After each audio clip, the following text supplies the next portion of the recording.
Good evening and welcome to Third Church of Christ Scientist of New York City. Let's begin with singing hymn number 400. I'll read the entire poem. Ye timid saints, fresh courage take. The clouds ye so much dread are big with mercy and will break in blessings on your head. His mighty purpose ripens fast, unfolding every hour. The bud may have a bitter taste, but sweet will be the flower. Blind unbelief is sure to err and scan his work in vain. God is his own interpreter, and he will make it plain. Hymn number 400.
I'll read from the Bible and from the Christian Science textbook, Science and Health with Key to the Scriptures, by Mary Baker Eddy.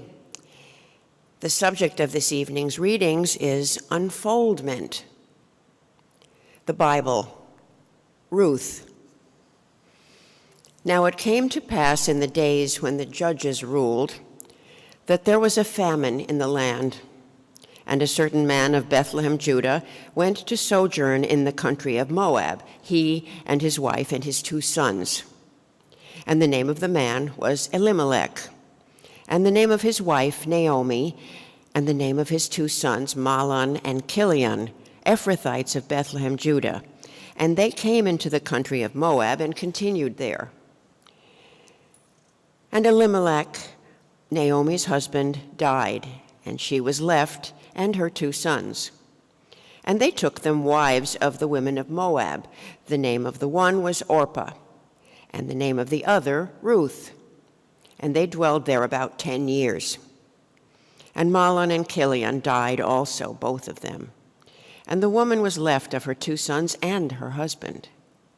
Then she arose with her daughters-in-law, that she might return from the country of Moab, for she had heard in the country of Moab how that the Lord had visited his people in giving them bread.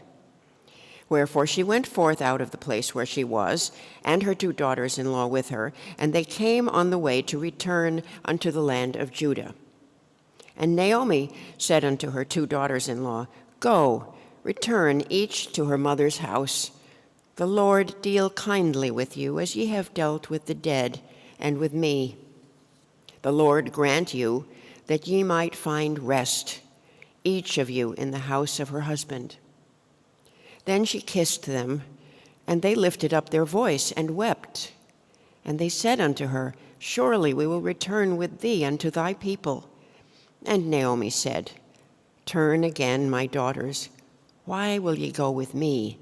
Are there yet any more sons in my womb, that they may be your husbands? Turn again, my daughters, go your way." And they lifted up their voice and wept again. And Orpah kissed her mother-in-law, but Ruth clave unto her. And she said, "Behold, thy sister-in-law is gone back unto her people and unto her gods. Return thou after thy sister-in-law." And Ruth said, "Entreat me not to leave thee, or to return from following after thee. For whither thou goest, I will go, and whither thou lodgest, I will lodge. Thy people shall be my people, and thy God my God." When she saw that she was steadfastly minded to go with her, then she left speaking unto her. So they two went until they came to Bethlehem. So Naomi returned, and Ruth the Moabitess, her daughter-in-law, with her, which returned out of the country of Moab, and they came to Bethlehem in the beginning of barley harvest. And Naomi had a kinsman of her husband's, a mighty man of wealth, of the family of Elimelech, and his name was Boaz. And Ruth the Moabitess said unto Naomi, "Let me now go to the field and glean ears of corn, after him in whose sight I shall find grace." And she said unto her, "Go, my daughter." And she went and came and gleaned in the field after the reapers. And her hap was to light on a part of the field belonging unto Boaz, who was of the kindred of Elimelech. And behold, Boaz came from Bethlehem and said unto the reapers, "The Lord be with you." And they answered him, "The Lord bless thee." Then said Boaz unto his servant that was set over the reapers, "Whose damsel is this?" And the servant that was set over the reapers answered and said, "It is the Moabitish damsel that came back with Naomi out of the country of Moab." Then said Boaz unto Ruth, "Hearest thou not, my daughter? Go not to glean in another field, neither go from hence, but abide here fast by my maidens. Let thine eyes be on the field that they do reap, and go thou after them. Have I not charged the young men that they shall not touch thee? And when thou art athirst, go unto the vessels, and drink of that which the young men have drawn." Then she fell on her face and bowed herself to the ground, and said unto him, "Why have I found grace in thine eyes, that thou shouldest take knowledge of me, seeing I am a stranger?" And Boaz answered and said unto her, "It hath been fully showed me all that thou hast done unto thy mother-in-law since the death of thine husband, and how thou hast left thy father and thy mother, and the land of thy nativity, and art come unto a people which thou knewest not heretofore. The Lord recompense thy work, and a full reward be given thee of the Lord God of Israel, under whose wings thou art come to trust." Then she said, "Let me find favor in thy sight, my Lord, for that thou hast comforted me, and for that thou hast spoken friendly unto thine handmaid, though I be not like unto one of thine handmaidens." And Boaz said unto her, "At mealtime come thou hither, and eat of the bread, and dip thy morsel in the vinegar." And she sat beside the reapers. And he reached her parched corn, and she did eat, and was sufficed, and left. And when she was risen up to glean, Boaz commanded his young men, saying, "Let her glean even among the sheaves, and reproach her not. And let fall also some of the handfuls of purpose for her, and leave them, that she may glean them, and rebuke her not." So she gleaned in the field until even, and beat out that she had gleaned. And it was about an ephah of barley. And she took it up and went into the city. And her mother-in-law saw what she had gleaned, and she brought forth and gave to her that she had reserved, after that she was sufficed. And her mother-in-law said unto her, "Where hast thou gleaned today, and where wroughtest thou? Blessed be he that did take knowledge of thee, And she showed her mother-in-law with whom she had wrought, and said, "The man's name with whom I wrought today is Boaz." And Naomi said unto her daughter-in-law, "Blessed be he of the Lord, who hath not left off his kindness to the living and to the dead."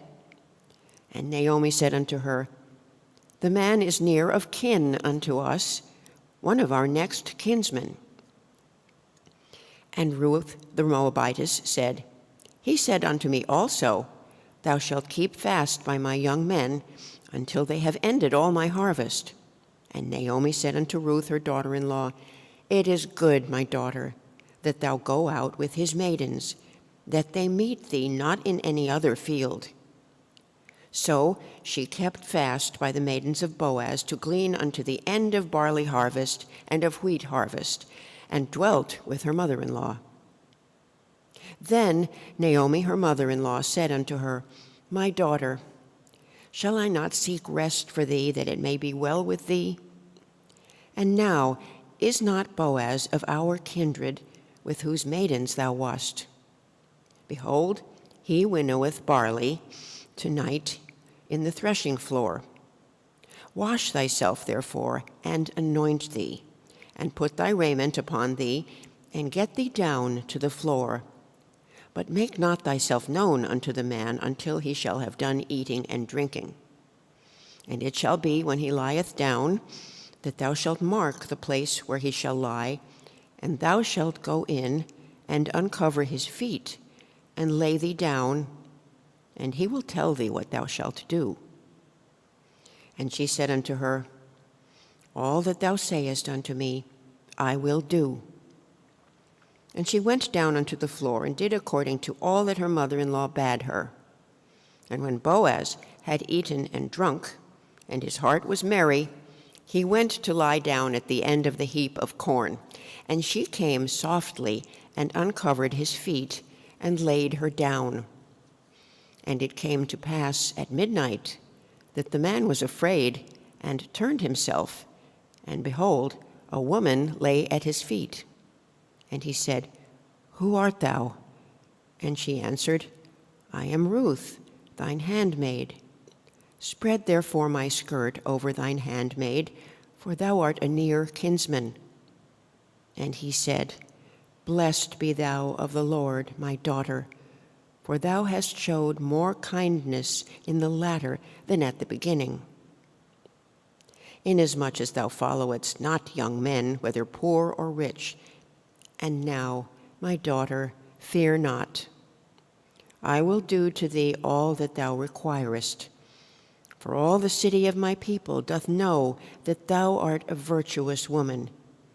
And now it is true that I am thy near kinsman. Howbeit, there is a kinsman nearer than I. Tarry this night, and it shall be in the morning, that if he will perform unto thee the part of a kinsman, well, let him do the kinsman part. But if he will not do the part of a kinsman to thee, then will I do the part of a kinsman to thee, as the Lord liveth. Lie down until the morning." And she lay at his feet until the morning. And she rose up before one could know another, and he said, "Let it not be known that a woman came into the floor."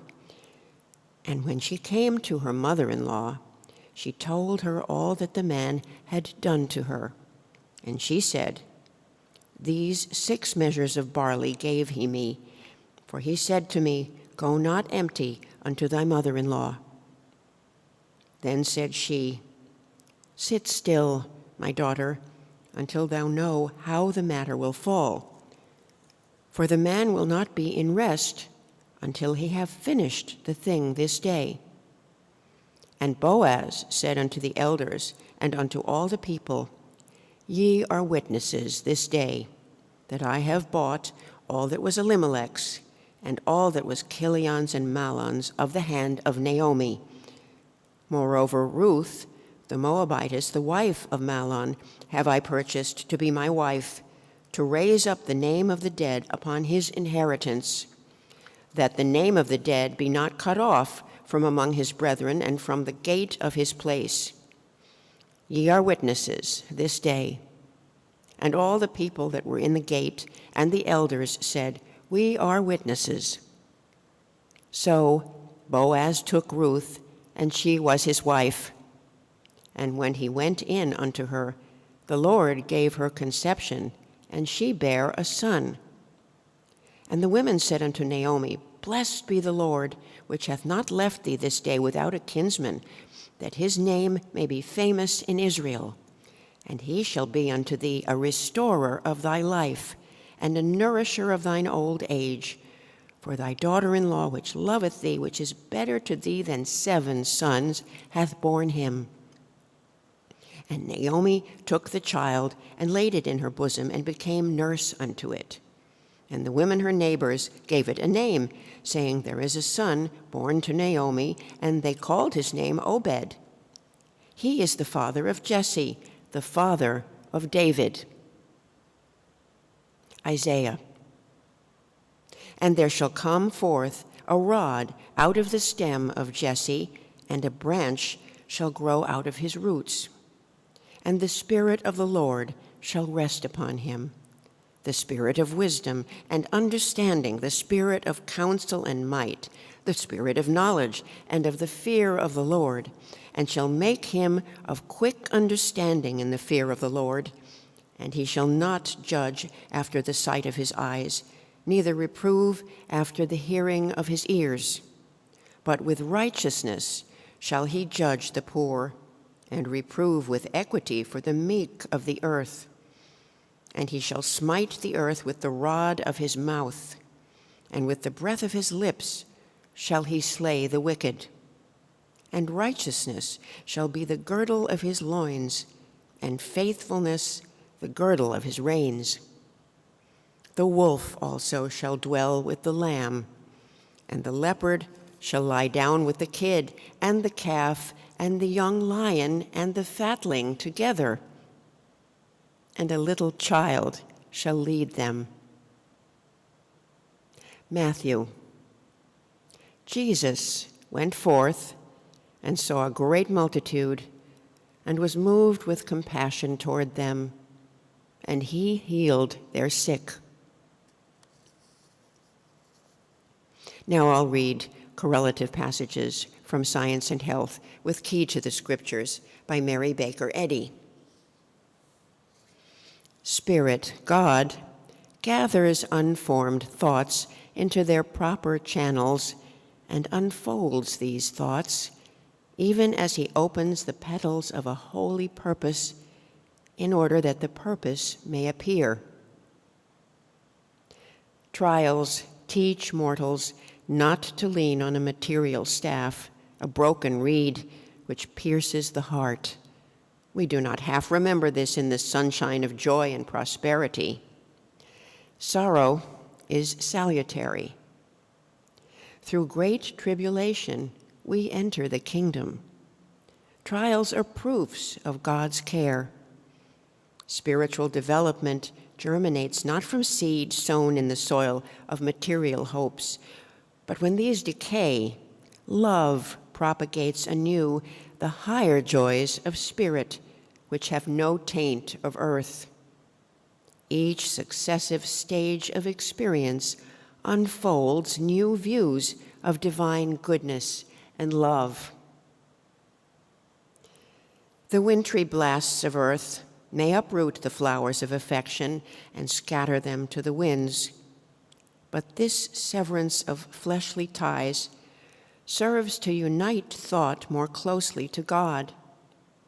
For love supports the struggling heart until it ceases to sigh over the world and begins to unfold its wings for heaven.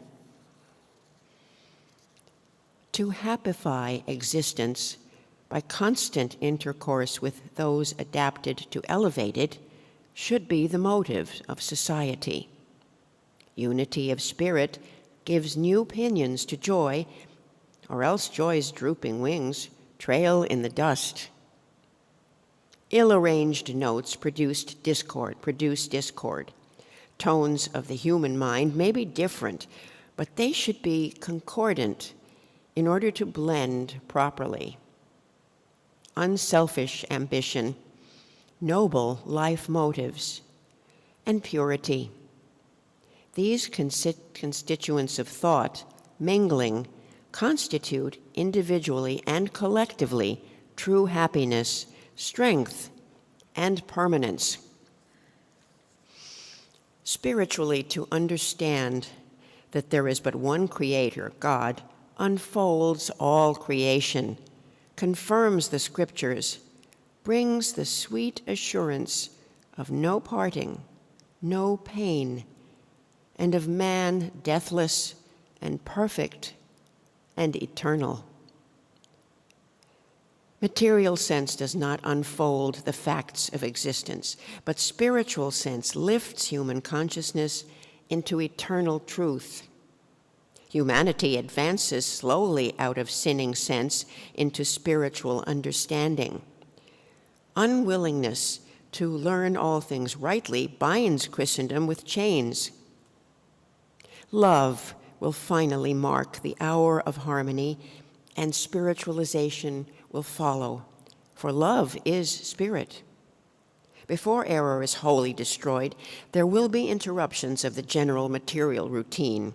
Earth will become dreary and desolate, but summer and winter, seed time and harvest, though in changed forms, will continue until the end, until the final spiritualization of all things.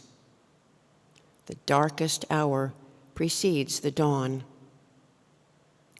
This material world is even now becoming the arena for conflicting forces. On one side, there will be discord and dismay. On the other side, there will be science and peace.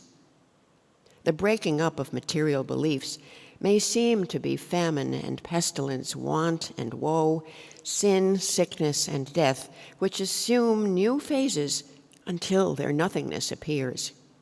These disturbances will continue until the end of error, when all discord will be swallowed up in spiritual truth. Befogged in error, the error of believing that matter can be intelligent for good or evil, we can catch clear glimpses of God only as the mists disperse, or as they melt into such thinness that we perceive the divine image in some word or deed which indicates the true idea, the supremacy and reality of good, the nothingness and unreality of evil.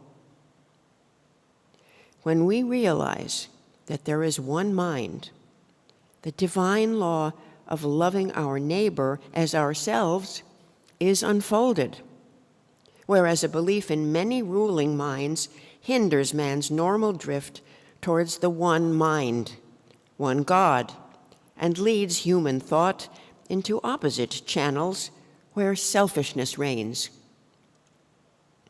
When we fully understand our relation to the divine, we can have no other mind but His, no other love, wisdom, or truth, no other sense of life, and no consciousness of the existence of matter or error. Truth, spiritually discerned, is scientifically understood. It casts out error and heals the sick.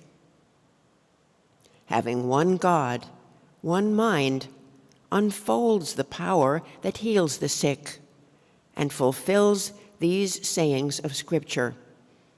I am the Lord that healeth thee, and I have found a ransom.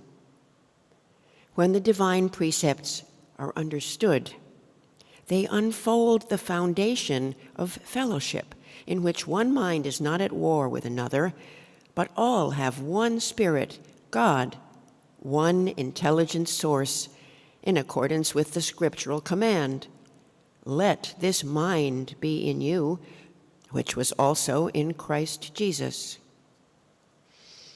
Undisturbed amid the jarring testimony of the material senses, science still enthroned, is unfolding to mortals the immutable, harmonious, divine principle, is unfolding life in the universe, ever present and eternal.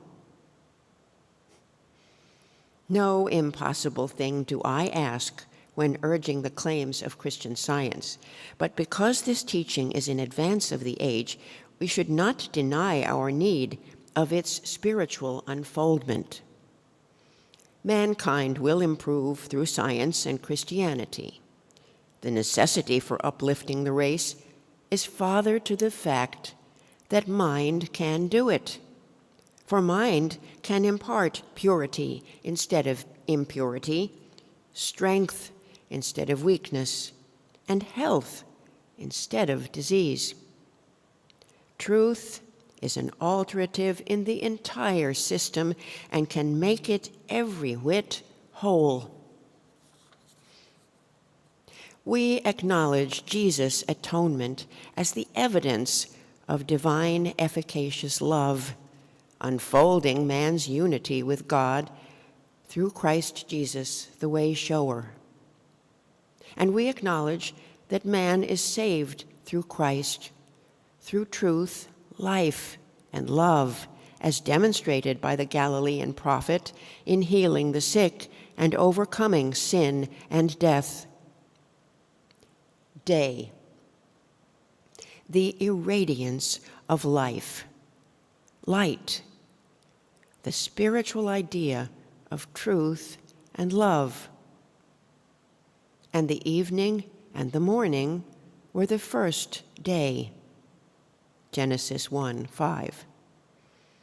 The objects of time and sense disappear in the illumination of spiritual understanding, and mind measures time according to the good that is unfolded. This unfolding is God's day, and there shall be no night there.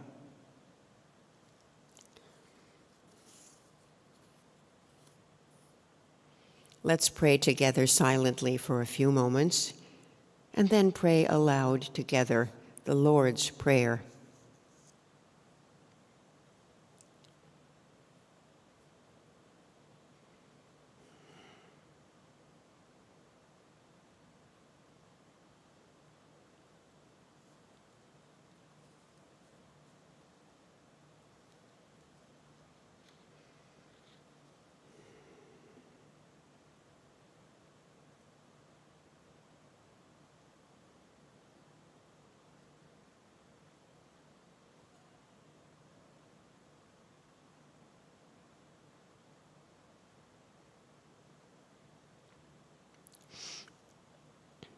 Our Father, which art in heaven, hallowed be thy name. Thy kingdom come. Thy will be done in earth as it is in heaven. Give us this day our daily bread, and forgive us our debts as we forgive our debtors. And lead us not into temptation, but deliver us from evil. For thine is the kingdom, and the power, and the glory, forever.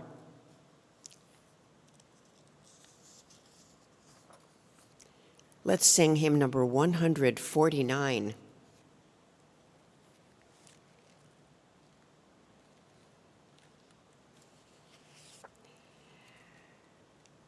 I'll read the second verse.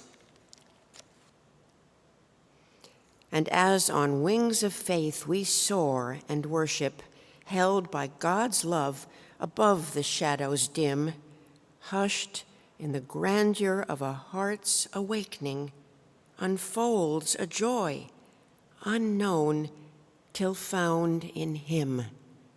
Number 149.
This church is a branch of the Mother Church, the First Church of Christ Scientist in Boston, Massachusetts. We hold Sunday services at 11 a.m. and Wednesday testimony meetings at 7:30 p.m. We also have services in Spanish, Sundays at 1 p.m. and Wednesdays at 5:30 p.m. All services are held online and in person, and all are welcome. Third Church offers Sunday school classes online and in person for children and teens. These free one-hour classes are available each Sunday. At Sunday school, students learn how much God loves them and cares for them. They also learn about the Bible characters and lessons and the healing power of prayer. For more information on times and classes, please send us an email, thirdchurch@thirdchurchnyc.com. Third Church maintains a reading room on the lower level of this building. The reading room provides a quiet place for prayer and study, and all are welcome. Here you may purchase books and recordings on Christian Science. The reading room has the latest issues of the Christian Science Monitor, an award-winning international news weekly available to read or purchase. Reading room hours are Monday through Friday from 1 to 4 p.m. The members of this church invite you to an in-person Easter talk in the church on Friday, April 7th at 7:30 p.m. Christy Hanslick will speak on feeling genuine joy in difficult times. The talk will also be streamed live in English and Spanish.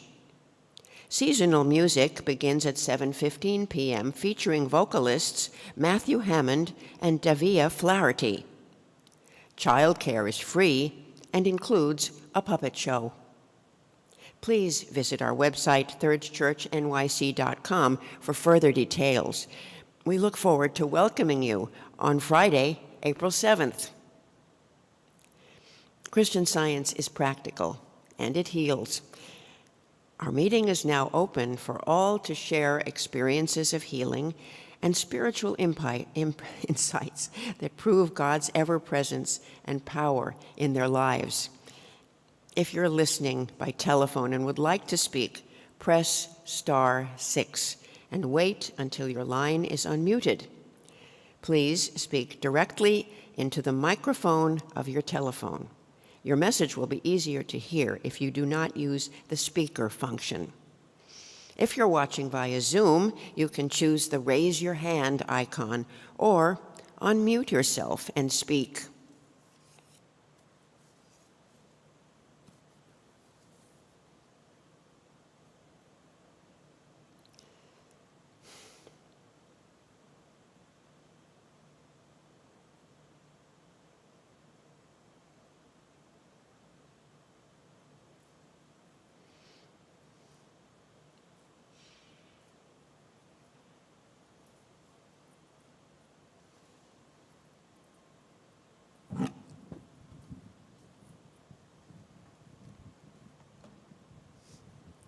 Thank you for your readings. That story of Ruth is often in the lesson, but what's seldom in the lesson, the Bible lessons that Christian Scientists study, is the instruction that Naomi gave to Ruth to wash and anoint herself and go in the night and lay at the feet of Boaz. By our standards today, that might be shocking. But I think there are a couple of laws that applied back then that made that instruction at least understandable and rational under all the circumstances.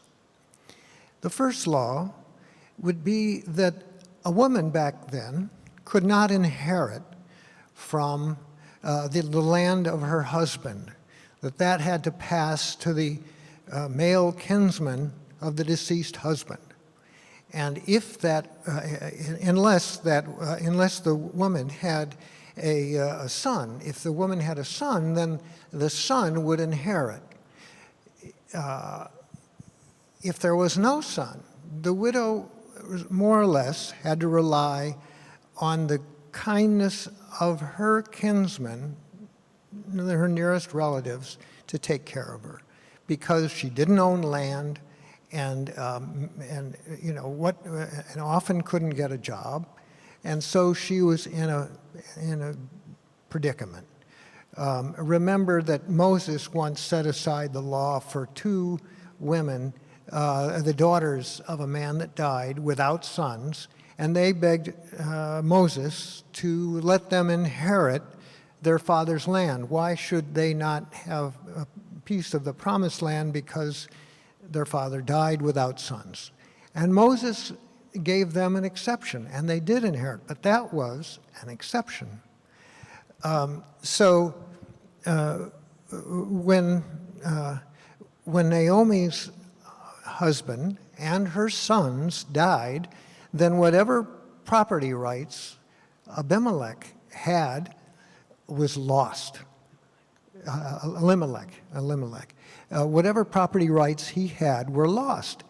And Naomi, had, being in Moab and in a place where she had no kinsman, was in a predicament. And the normal course that a widow takes under those circumstances is to go back to live with a kinsman. And that's what Naomi was going to do. The second law that was current back then, and it seems strange to us now, is there was the part of the kinsman. If a woman married and her husband died without leaving her any sons, she could, there was a sort of a duty of the next closest male kin to marry that widow. So, you could have more than one wife. And maybe that's the third law that applies here. And that, you remember Naomi says to her daughters-in-law, what, am I going to have more sons in my womb for you, that you can marry? Because that was the part of the kinsman. Had Naomi had another son, that son might have had the part of the kinsman to marry these widows. Orpah and Ruth were widows without sons, and they would have the part of a kinsman if Naomi had another son, but she didn't. So it would be normal for Naomi to say, look, you're widows, you don't have sons, you go back to your family and let them take care of you. That was the normal course of events. And Ruth wouldn't have it, and she was devoted, and so she set out with Naomi, and they were going to take care of her as best she could. Risky business. Ruth was leaving her kinsmen and the people that she might expect to support her, and going to this new land where it was sort of totally dependent on Naomi's kinsmen to take care of them. So now apply this to the story. When Naomi told Ruth to wash herself and anoint herself and lie at the feet of Boaz, what was happening was that was an invitation for Boaz to take the part of the kinsman. Of course, and you'd say, well, why didn't Naomi, if Elimelech was Boaz's brother or close kinsman, why didn't Naomi go to Boaz? Well, how old was Naomi? She had her sons, and it says that Ruth and Orpah were had been married for 10 years. So, Naomi may not have been fertile anymore. And what's the point of the part of the kinsman for an unfertile widow? But Ruth was maybe 30 or so, or could be, it's hard to know, but probably fertile. And so Naomi instructed Ruth to seek to motivate Boaz to take the part of the kinsman and marry her and give her a son.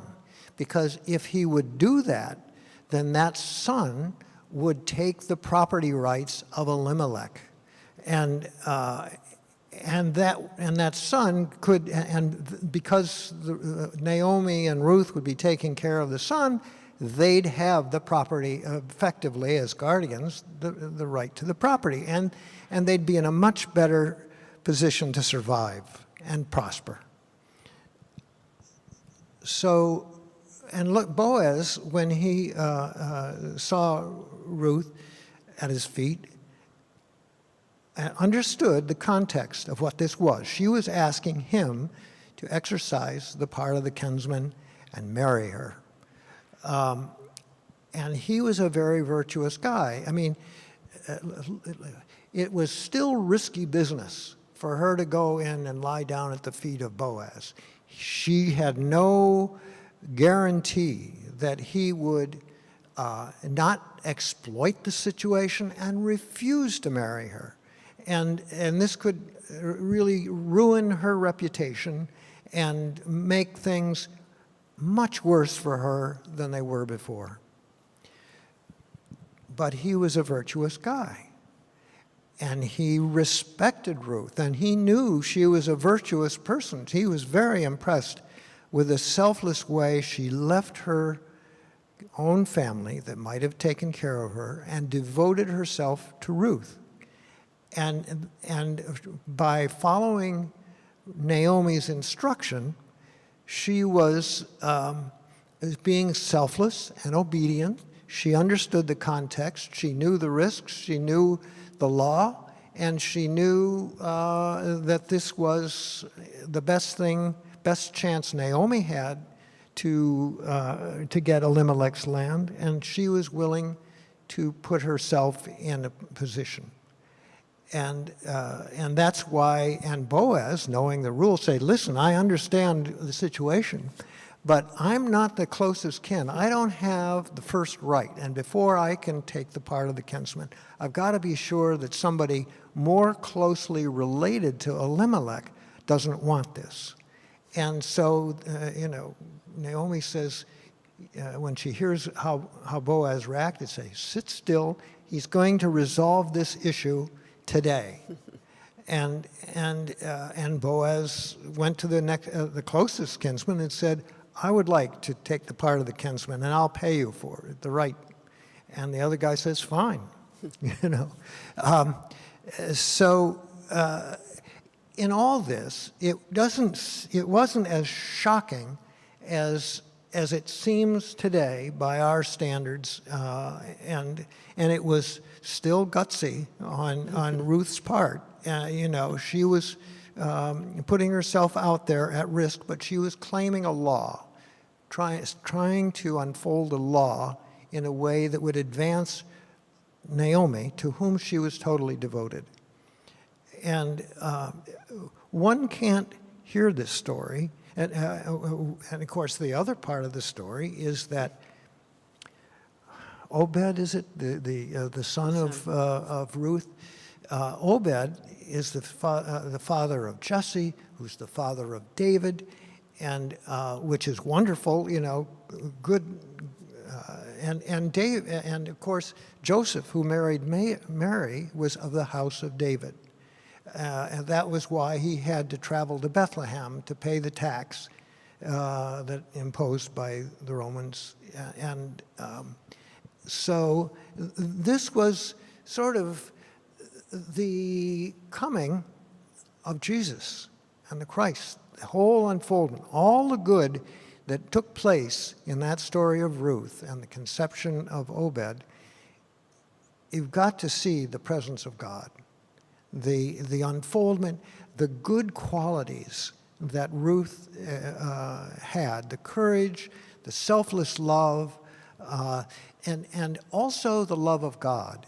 She was leaving the gods of the Moabite people, and accepting the God of the Israelites. And wow, that was, not only did she love Ruth, but she was loving the God of Israel. And in this context unfolds the coming of the descendants of David and Jesus. And it was, and this goes to your readings on unfoldment. This was an example of unfoldment. So it's a lovely story, often told, and I'm glad that you fleshed it out. Thank you for the exposition.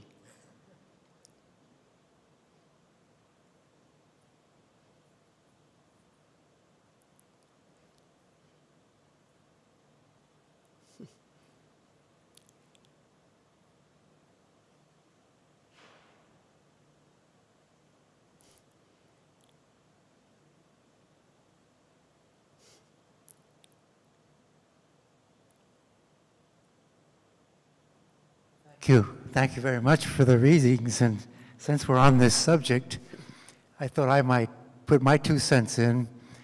Mrs. Eddy says, no human pen nor tongue taught me the science contained in this book, and neither tongue nor pen can overthrow it. How powerful this book, Science and Health, is that we read here tonight and on Sunday. It's powerful. When I was single in the city here, I was very lonely, and there were no prospects. And out of desperation, I took the chapter on marriage and science and health, and I said, well, look, I'm not married, and at least I can dream about it, so I'll take the chapter, and I memorized it. Within a year, I met a gorgeous blonde, class-taught Christian Scientist who insisted that I marry her, and I did. Shortly after that, maybe a few years later, we moved out of the city. I was invited back to a party with some friends of mine I hadn't seen for a while, because you kind of lose touch when you get married. And one woman, a lovely woman, but wanted so much to be married, but nothing was happening. And it was sad. And so at the party, she just came up to me when I was alone. She said, how did you meet your wife? And I said, I memorized the chapter on marriage. And just to make the point clear, I rattled off the last page of the chapter right in front of her, right then and there. She didn't say a word. She just smiled very sweetly and walked away. And I didn't see them. Then maybe a year or two later, I went to the church. It was 8th Church, and went to the church for a service with my wife. And she came up in the lobby afterwards and said, stay here. Don't go anywhere. And she introduced me to this man who was a prince. He was incredible. And then the two of them just walked out the door down the sidewalk. And I said, what's with them? And he said, well, he's not a Christian Scientist, but he's open to it, friendly towards it. And he's just crazy about her. Wow, I said. I didn't see him for a few more years. And I was one time I wandered into the city. I was having lunch at a coffee shop with a friend. I said, whatever happened to that girl and the kid? Well, they got married. They bought a house in New Jersey, and they have a family and a house. I said, well, how could that happen? I mean, that's crazy. How in the world could something like that happen? He said, well, nobody couldn't figure it out either. But one night, she got up and gave a testimony how she went to a party, And she asked a friend how he met his wife, and he said he memorized the chapter on marriage. So she went home and memorized the chapter on marriage, and that's how she met her husband. This is a powerful book. Thank you. Thank you. This is probably better than Match.com.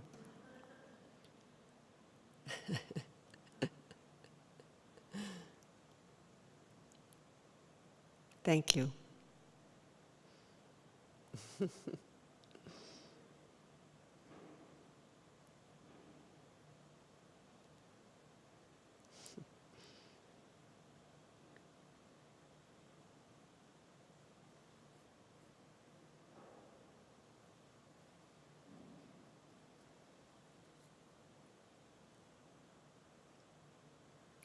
We have time for one more if someone wishes to speak.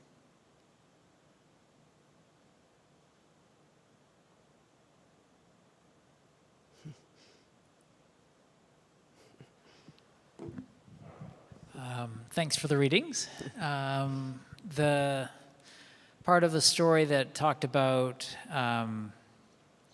Ruth going into another country that was not her own reminded me of a testimony of when I was, well, let's see, when I had, my kids were, I guess, about a year old and 8 years old.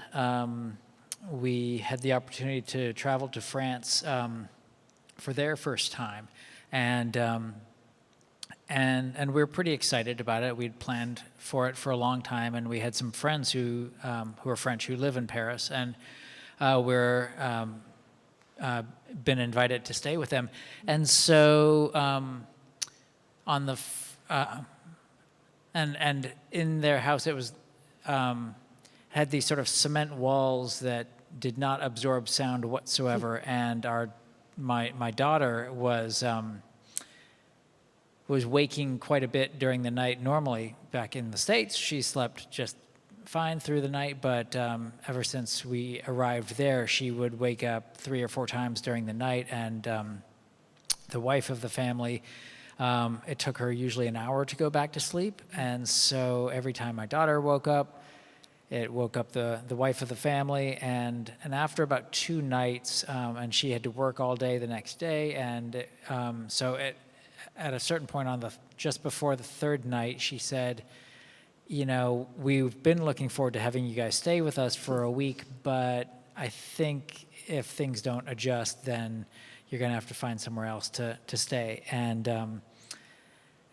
we couldn't really afford to stay in a hotel, so that was the plan, was to stay with these friends. And so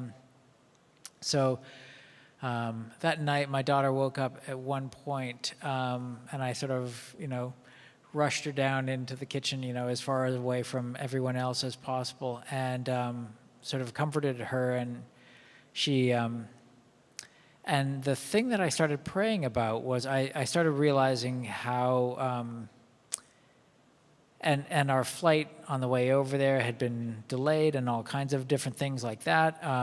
It had been pretty dramatic, and so one of the thoughts that had occurred to me was that I had made sort of a big deal about our first trip, with these kids over to France, and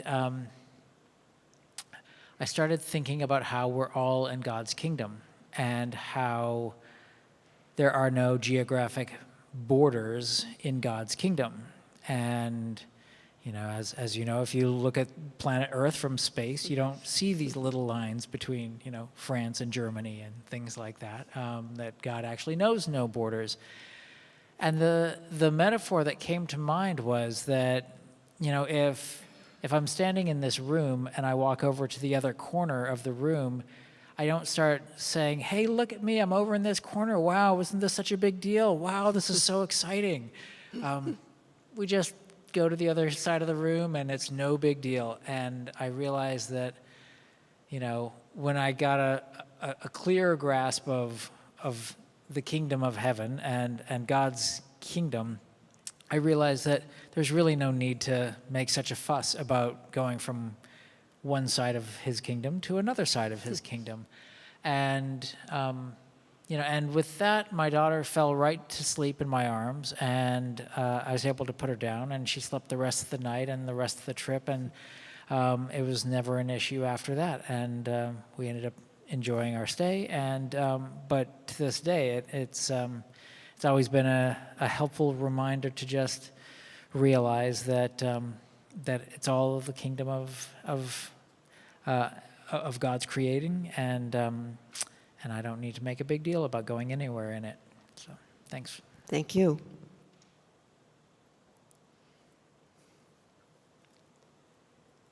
Let's close the meeting with singing hymn number 197.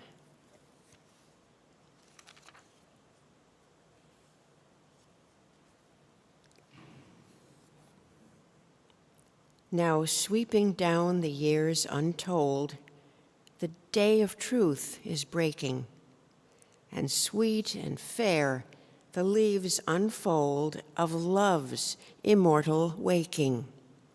Number 197.